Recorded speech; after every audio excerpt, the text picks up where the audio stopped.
Assalamualaikum warahmatullahi wabarakatuh. Alhamdulillahirrahmanirrahim. Wa bihi nasta'in wa ala umuri dunyati wa ala alihi wa sahbihi rasulullah ajma'in. Amma ba'd. Dari dengan NIM 2421 Prodi Pendidikan Guru Madrasah Ibtidaiyah Fakultas Tarbiyah dan Keguruan dengan dosen pengampu Bapak Rusmanto MAG. Nah, di sini dengan mata kuliah sejarah kebudayaan Islam, di sini saya akan membuat video untuk memenuhi tugas ujian tengah semester. Di sini saya akan menjelaskan tentang tauladan Nabi Muhammad SAW, para sahabat, serta peristiwa Isra Mi'raj. Selamat menyaksikan videonya. Langsung saja. Awal dakwah Nabi Muhammad dan para sahabat. Secara bahasa, dakwah bermakna penyiaran, sedangkan dalam ensiklopedia Islam berarti seruan, panggilan, dan undangan. Nah, secara istilah, dakwah itu mempunyai definisi yang berbeda-beda. Sejalan dengan tinjauan para ahlinya, berikut dapat diterangkan beberapa definisi, yaitu dakwah itu ialah suatu sistem kegiatan dari seorang sekelompok, segolongan umat Islam sebagai aktualisasi imaniyah masyarakat supaya dapat mempengaruhi tingkah lakunya untuk mencapai tujuan tersebut. Menurut Abu Risman, dakwah itu ialah segala macam usaha yang dilakukan oleh seorang muslim atau lebih untuk mempengaruhi orang lain agar lebih memahami, meyakini, dan kemudian menghayati ajaran Islam sebagai pedoman hidup dan kehidupan yang ada, dan lain sebagainya.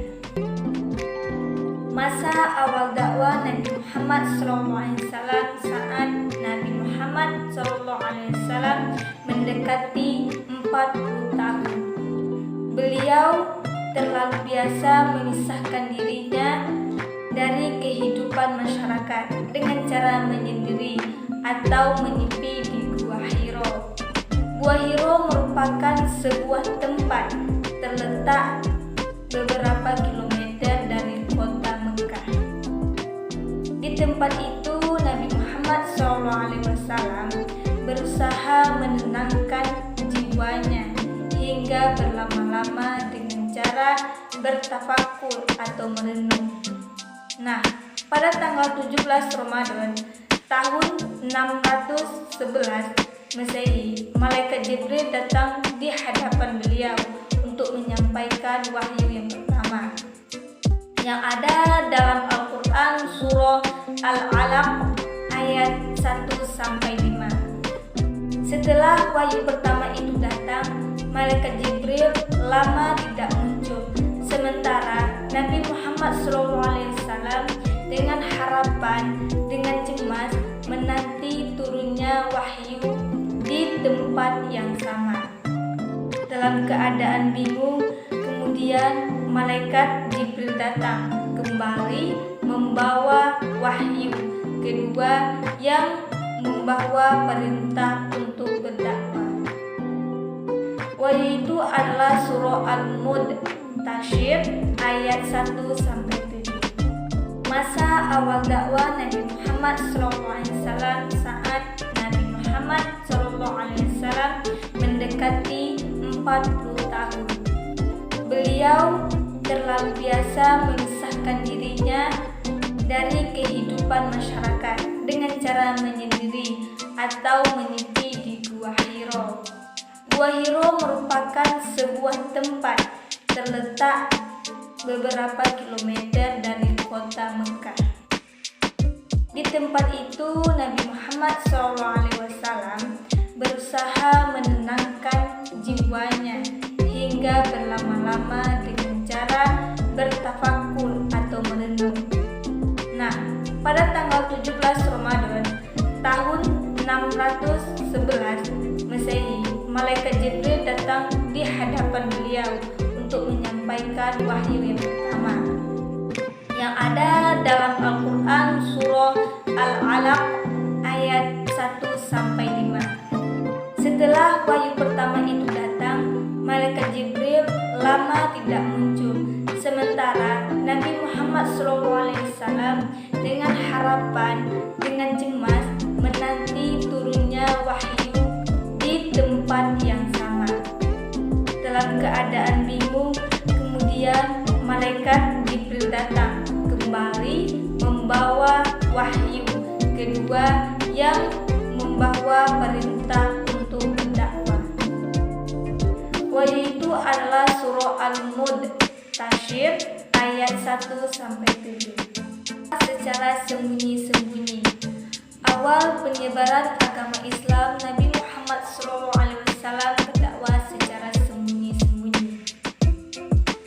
Dakwah tersebut dilakukan bukan karena rasa takut, melainkan strategi dakwah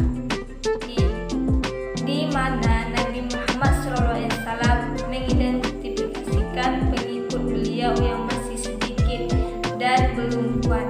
Nabi Muhammad SAW melaksanakan dakwanya secara sembunyi-sembunyi, berlangsung selama 3 tahun.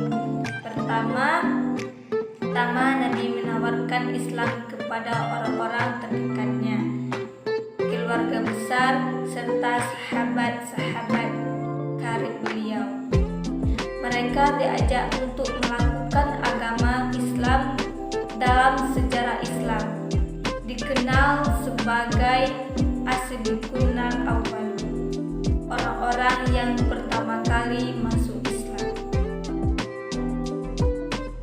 Jumlahnya ada banyak, dan antaranya ada Khadijah binti Khuwailid, istri Nabi Muhammad SAW.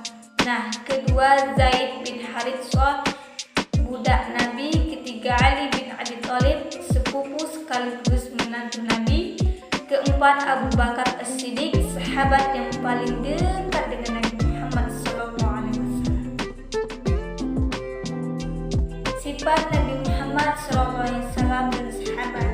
Pada saat ini umat Islam tidak ada kekuatan dan kemampuan untuk mengamalkan agama secara sempurna. Para sahabat telah sukses dan jaya dalam mengenalkan agama Islam secara sempurna karena mereka memiliki sifat-sifat dasar yang terkandung dalam 6 bagian sifat sahabat yang paling dipakai oleh mereka, yaitu yakin atas kalimat thayyibah la ilaha illallah Muhammad Rasulullah. Kedua, sholat khusyuk dan qadlu. Ketiga, ilmu mu'adzikir. Keempat, ikramul muslimin. Kelima, tasyihun niat. Dan keenam, dakwah dan tabligh khuruj. Perjalanan Isra ke Masjid Aqsa. Dalam perjalanan menuju Sidratul Muntaha, Nabi Muhammad SAW dan malaikat Jibril singgah di 7 lapis langit. Langit pertama, Nabi Muhammad SAW bertemu dengan Nabi Adam. Di langit kedua, Nabi Muhammad SAW bertemu dengan Nabi Yahya dan Nabi Ishaq. Langit ketiga, Rasulullah SAW bertemu dengan Nabi Yusuf. Di langit keempat, Rasulullah SAW bertemu dengan Nabi Idris. Di langit kelima, Nabi Muhammad SAW bertemu dengan Nabi Harun. Di langit keenam, Nabi Muhammad SAW bertemu dengan Nabi Musa. Di langit ketujuh, Rasulullah SAW bertemu dengan Nabi Ibrahim. Setelah melewati ketujuh lapis langit itu, Rasulullah SAW diajak ke Baitul Ma'mur, tempat para malaikat melaksanakan